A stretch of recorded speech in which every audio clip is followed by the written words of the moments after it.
document development and management. Next, let's talk about the structure of a scientific document. A complete scientific document usually includes the following parts. Cover page provides the title, author's name, institution, and date of submission. Table of contents lists the main sections, as well as tables, figures, and equations. Introduction presents the background, objectives, and significance of the study. Main content contains the research methods, results, analysis, and discussion. References list all the sources cited in the paper. And finally, the appendix, which includes supplementary materials such as data tables, questionnaires, or additional figures. Now, let's look at the page numbering style for a scientific document. The cover page has no page number. The table of contents, including lists of figures, tables, or equations, uses lowercase Roman numerals I, 2, 3, 4, and so on. From the main content to the references and appendices, page numbers are written in Arabic numerals, 1, 2, 3, and so forth. A scientific report is a specific type of document intended to summarize research findings and present them according to rigorous scientific standards. It serves not only academic purposes but also forms the basis for education, training, and scientific management. Essentially, the scientific report is the means by which the academic community shares knowledge, verifies results, and expands the general understanding of humanity. Key characteristics. Scientific reports typically adhere to an international standard structure, known as the IMRAD model, which includes introduction, methods, results, discussion. This structure helps readers quickly grasp the research objectives, the methodology, the results obtained, and their implications. Furthermore, scientific reports must comply with academic citation standards such as APA, MLA, Chicago, or IEEE, depending on the field. This is not merely a formal requirement but an ethical principle, demonstrating respect for previous work. Another crucial characteristic is that scientific reports demand objectivity, must be supported by data, and have long-term reference value. Management and dissemination. From a management perspective, scientific reports are often stored at educational institutions or research institutes, serving as source material for teaching, training, and reference for future studies.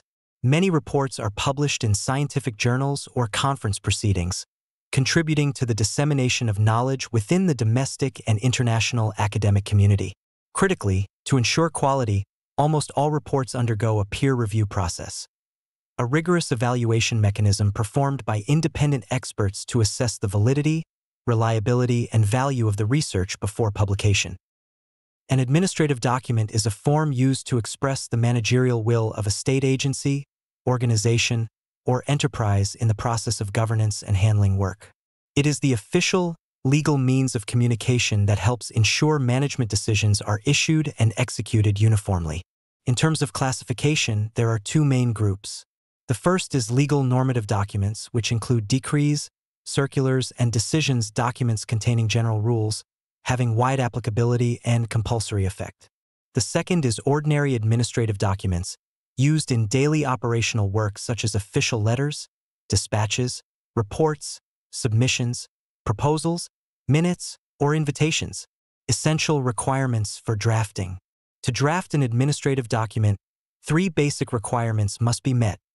The document must be concise, clear, and accurate, avoiding verbosity or ambiguity. It must adhere to the correct format and presentation techniques, such as the national motto, document number, signatures, and seals. The document must have a legal basis and enforceability, ensuring its legality and feasibility. Administrative documents include a wide range of official papers used in organizations and government agencies. Some common types are Decree 30/2020/NDCP, which provides regulations on administrative procedures and document formatting. Meeting minutes, which record the key points and decisions made during meetings. Submissions, used to propose or report something for approval. Contracts, formal agreements between parties. Invitations, sent to request someone's participation in an event or meeting. Announcements, to inform about important updates or decisions. Official dispatches or documentary letters, which are formal communications between organizations, and decisions, which officially state or approve a particular action or policy. Let's look at the general rules for creating administrative documents. The standard paper size is A4, which measures 210 mm by 297 mm. The orientation of the document is portrait.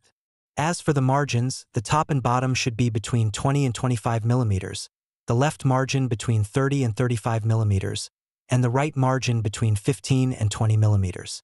The font used is Times New Roman in Unicode encoding, following the TCVN 6909:2001 standard, and should be in black color. Font size may vary depending on each section of the document, as specified in the formatting guidelines. Page numbers should be written in Arabic numerals 1, 2, 3, and so on, using font size 13 to 14. We may use templates in Decree 30/2020/NDCP to create administrative document.